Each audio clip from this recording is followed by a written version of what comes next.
right, so who is your first hire? What is their role responsibility? What do you pay them? And how do you find them? That's the question of the day. All right, so, and when do you hire them? All right, so first off, your first hire is your lead manager, right? Lead manager is your first hire. They are going to take the responsibility of the phones and booking appointments for you. So they're going to basically find they're going to handle all the phone calls. They're going to handle all the inbound calls. They're going to handle your database. They're going to handle booking all appointments. So their roles and responsibility as a lead manager is doing that. They want to manage the database. They're going to handle all the inbound phone calls. They're going to handle all the follow-up calls. They're going to handle the compliance calls. They're going to handle booking all the appointments for you, and that is their KPI. So that's their role responsibility. Then every Monday they're going to report on their KPIs, key performance indicators. So how many leads came in for the week, what source did the leads come in. So we have all of our different leads on our scorecard. We have all of our different leads that are, we got, pay-per-click advertising, we got direct mail, we've got cold calling, we've got self-generated leads, we've got, what else we got? We got RVM, we've got TV, we've got all these different channels.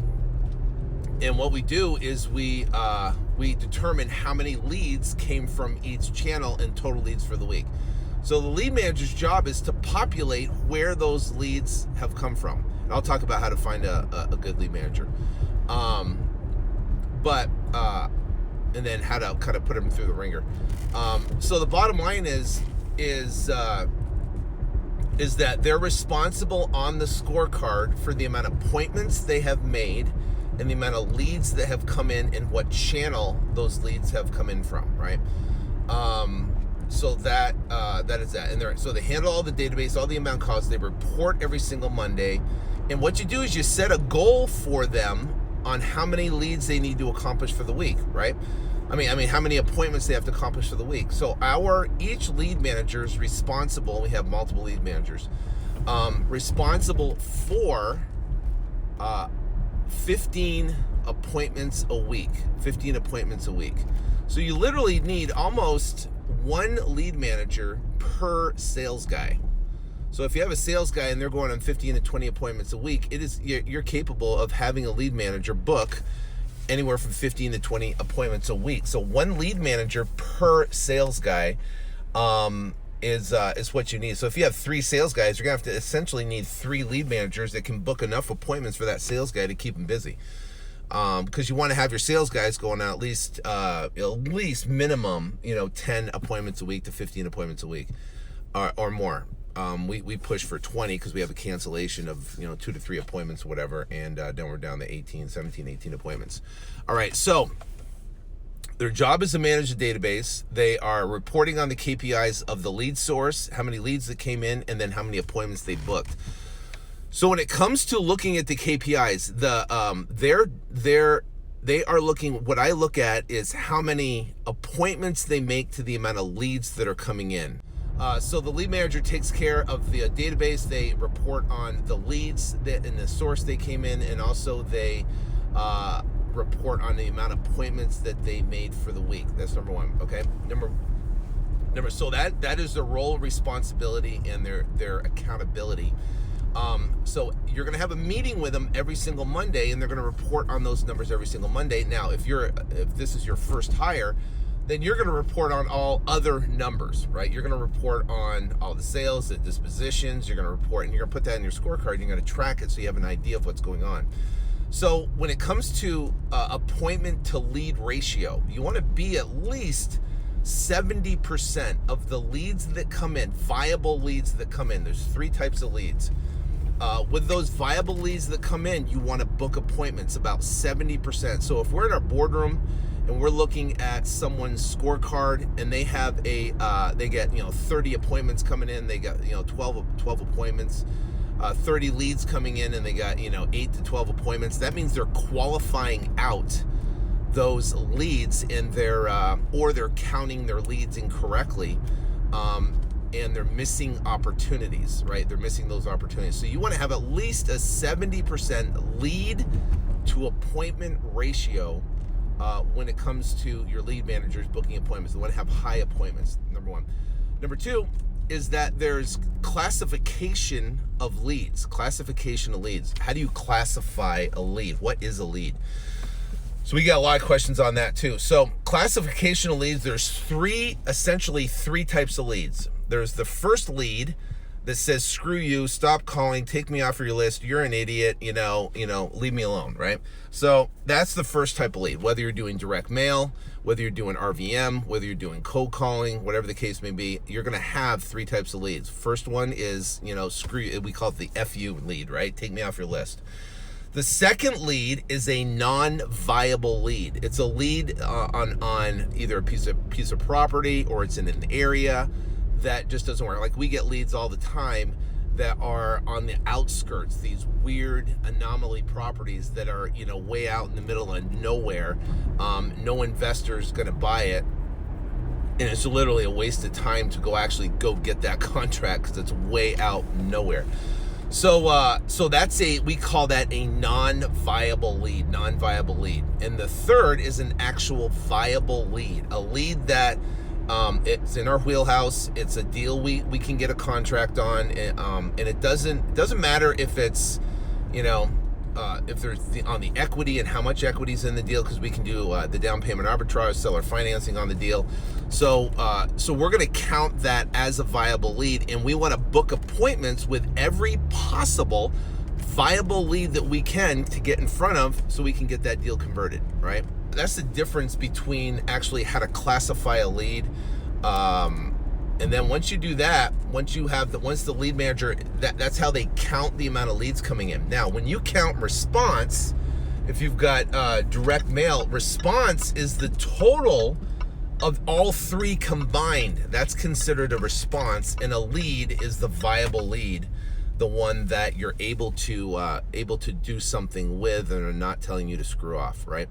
So now, so you've got your hire, you got your first hire as a lead manager. They're going to manage your database, right? You're going to manage all the inbound calls. They're going to manage all the outbound calls. They're going to do all the follow-ups. They're going to do what's called a compliance call, which we can talk about later.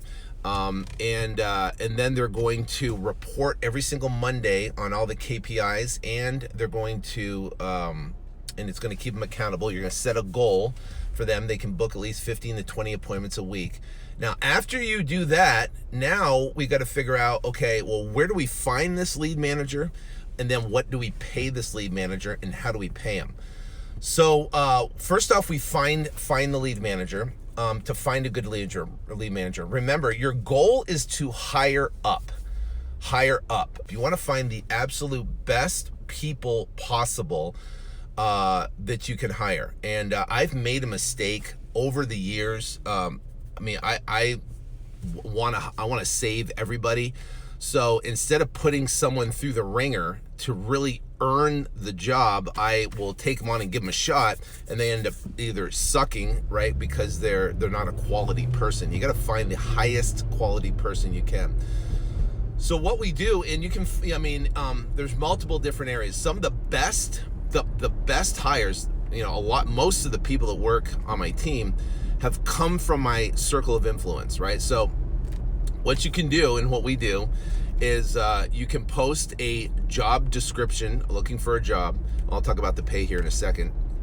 Post a job to your Facebook, put it to your Instagram, and put it out all through your network, and ask for anybody who could refer you to someone that could do these roles and responsibilities that we just talked about. And you want to have someone that's obviously a good people person, someone that likes people. You don't want someone on the phone that doesn't like people, someone that has a very soothing personality that can talk to these sellers. So So now what they're going to do is they're going to go through when we use Google, basically Google survey. So you can put them through a Google survey asking, like, what their experience is, what type of income that they're used to making, what type of, what do they do for any self-education, what's their prior experience. And then at the end of that, we have them submit a 2 to 5 minute video to an email address on why they believe they're the best candidate. So you want them to sell you on why they believe. Now, if they can't, number one, figure out how to get you a video, you don't want them. They're not technically savvy enough to work in the company, right? They're not going to be able to figure out your database, number one. Number two, if they don't do it, you don't want them. That's their first task, right? If they don't do it, you don't want them. If they don't do it on time, you don't want them, because there's going to be a deadline.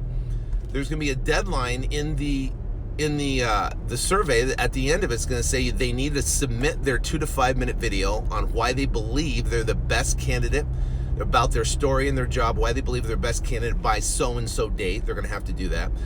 And then now it's amazing. We'll get 150 people that will fill out the survey in maybe anywhere from 5 to 7 videos, right? It's not that many. There's a ton of people that just don't follow through, or they believe it's out of the norm, right? Well, you know what? If they're not willing to step out of the norm and they want the job that bad, you don't want them. So, and number two, once you get the videos of these lead managers, if they can't sell you on why they believe they're the best candidate, you don't want them, right? Because they're going to sell the seller on why they believe that they should have an appointment with you. All right, so what they're going to do to find it, you're going to post on your social media. Then you can post on a site called ZipRecruiter and Indeed. And I mean, that's your secondary source if your network doesn't produce any good leads. So the bottom line is, that so now they're going to go through this process. After they go through the process, you're going to get the videos. After you get the videos, then you're going to review them and you're going to laugh. We get some of the weirdest videos from people applying for jobs it's hilarious. And then we get some great ones. We'll get some great videos from people that are really, really, really good.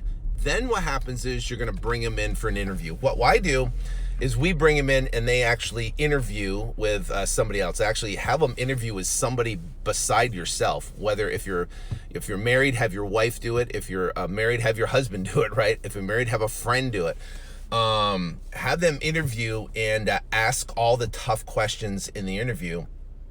And then you're going to give them an assignment. And their assignment's going to be, they're going to read 2 books, right? 2 books, right? They're going to read, number 1 is Be Obsessed or Be Average by Grant Cardone. And number 2 is the Closer's Almanac, which is, again, by Grant Cardone. Those, or Sell or Be Sold, either one of those books. So you're going to have them read a book. If they don't read those books, right? And then you don't want them, right? Because you're giving them a task on how bad they want the job. After they meet with the first interview, you give them the task, and then you ask them how long is it going to take them to read the book. And they go, well, it's going to take me a month. Okay, well, great. Come back in a month if the job's still available. And then then they come back. So we have them read, and then you're going to basically test them on the book. Now make sure you read the books, Be Obsessed or Be Average, or and you can use the Closer's Almanac, Glassier's Closer's Survival Guide by Grant Cardone. So then you do that, and what happens now is you have so now you have it, and that's gonna give them the mentality and the hustle. If they don't pass that, you don't want to hire them. And I'm telling you to do all this because I've learned that you got to put people through the ringer, a lot of different hoops. If they go through the hoops, they'll have sticking power, and they're gonna want it really, really bad. If they just they fill out a survey, they submit a video, they come in and they get the job right away. They didn't have to go through obstacles to be able to get up and going. For sales guys, it's even harder. You got to put them through a ringer. With lead managers, it's a little bit easier. Then what you're going to do is you're going to have them come in, and they're going to do 1 day with you, just 1 day, and they're going to be on the phone and answering questions. They're going to be talking to sellers and actually talking, and you want to hear them talk to them. So it's going to come in for literally a 1 day deal. That's it. 1 day, right? And just as an evaluation on how they are and how they can maneuver through your podio, right? And you can maneuver and talk to sellers on the phone. For an example, we brought in a lead manager. She passed everything. She passed the initial interview. She passed reading the book. She passed everything. Then what we did is we got on the phones. And what we did is called a voice blast. Now we do follow-up through our database. We pull all of our database up and we do a voice broadcast. And that voice broadcast goes to everybody, and we get a bunch of inbound calls from sellers, either take me off your list or wanting to sell. And she could not handle the pressure. The inbound calls came in and she panicked and got all freaked out and talking to us. And she was like, she could not handle the pressure. She wasn't calm under pressure. Sometimes, as lead managers, you're going to have calls coming in left and right. You're going to have to put out fires. You're going to have to deal with stress. And as the lead managers, they have to be able to handle that, and they can't freak out. Well, she freaked out. And guess what? She didn't pass the test. So bring them in now especially the lead manager, bring them in for a day. Do a voice broadcast in your database. Go out there and have them call 15, 20 people and listen to what they have to say. Now we have scripts in the Flip2Freedom Academy so they can read scripts, but you want to see how they interact with the actual seller. It's a 1 day deal. You can pay them for the day, pay them, and I'll get into pay here in a second, but you pay them.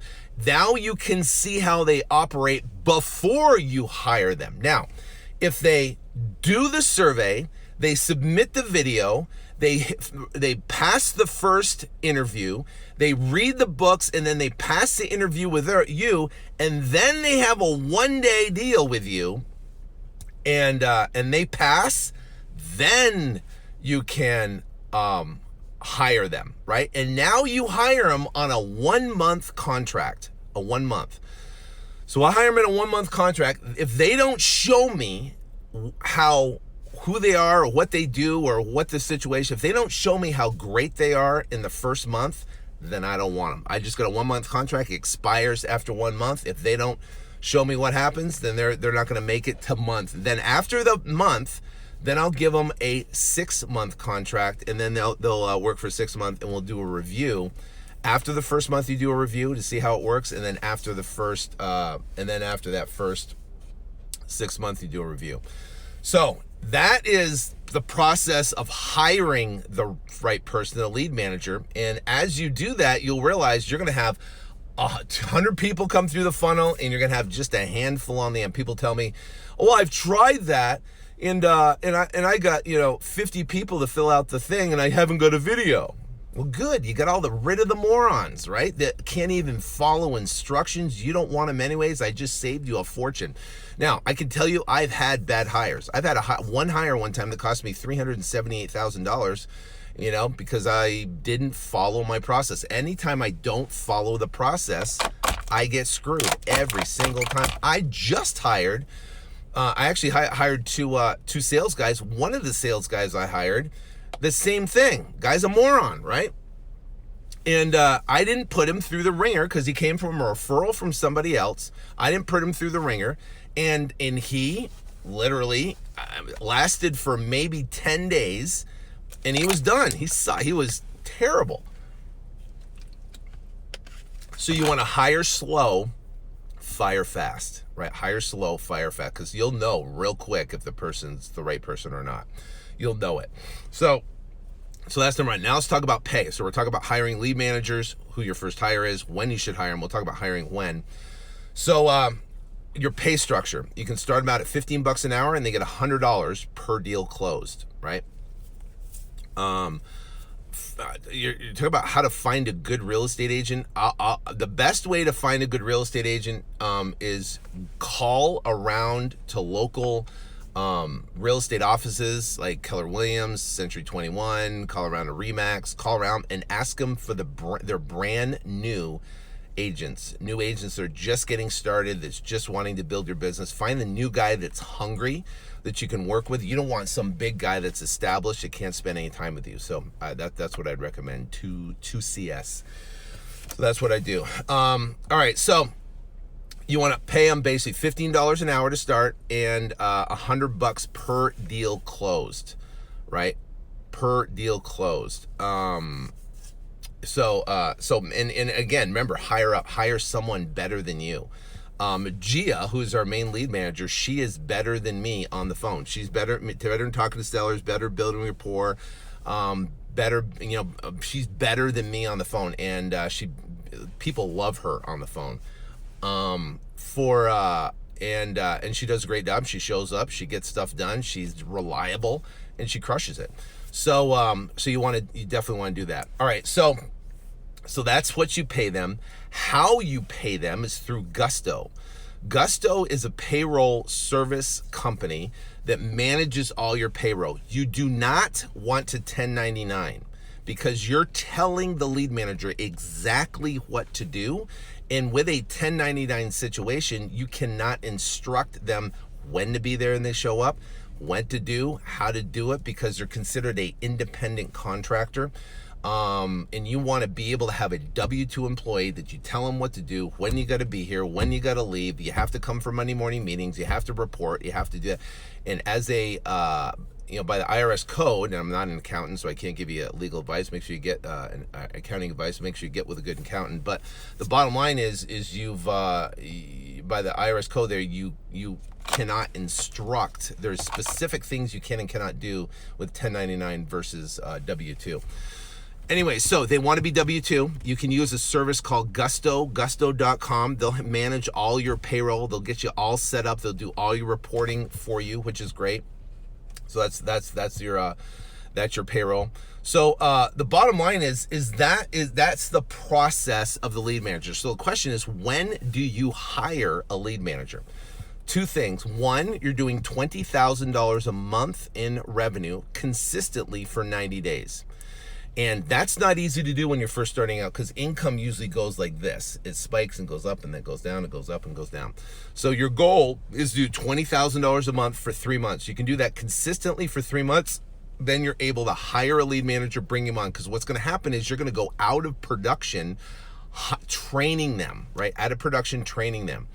Number two is either that, or you are generating $150,000 a year in revenue, $150,000 a year in revenue, then doing everything yourself, managing everything yourself. Then you're going to hire that person. You're going to hire that person, $150,000 a year or $20,000 a month consistently, and bring on that person. Now, I see people that get started and they go, well, I'm getting started. They've been in the business a month, and I'm going to hire a VA for $4 an hour.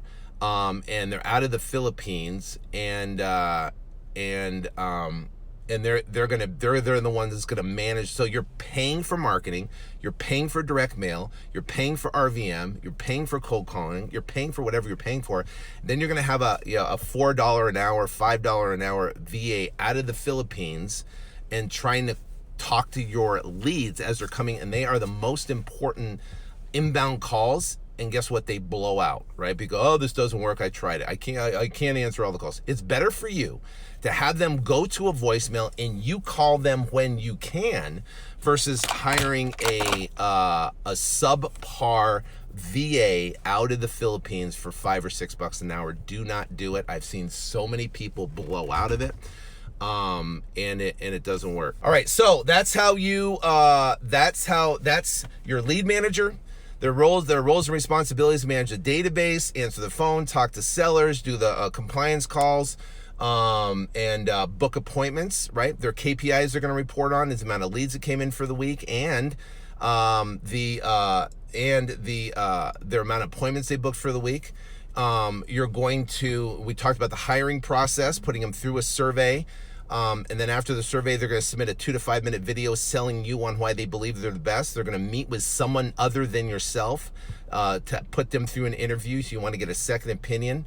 After they meet with that, they're going to give an assignment, read Be Obsessed or Be Average, or Sell or Be Sold by Grant Cardone. Then after that, after they do that, they're going to meet with you, and you're going to interview them and test them on the books. Make sure you read them yourself. Then after you do that, you're going to pay them $15 an hour, $100 per deal close, which is good income. Then after you do that, you're going to pay them through Gusto as a W-2. They're going to be a W-2 employee paid through Gusto. Do not do 1099. And then you're going to train them and work close with them. And before you hire, you want to do $20,000 a month for the next 3 months, or $150,000 a year your first year out of the gate. So that is how you hire your first hire, your lead manager. We'll start talking about the other positions, who to hire them, how to hire them. Now remember, this is in the 100K wholesaler program, where I teach every one of these where to hire, how to build out the entire team. It's a 100K wholesaler program. So all right, guys, I'm gonna go to the gym. Have a phenomenal day. Go out there and crush it. And I'll be back with you later. See ya. God bless.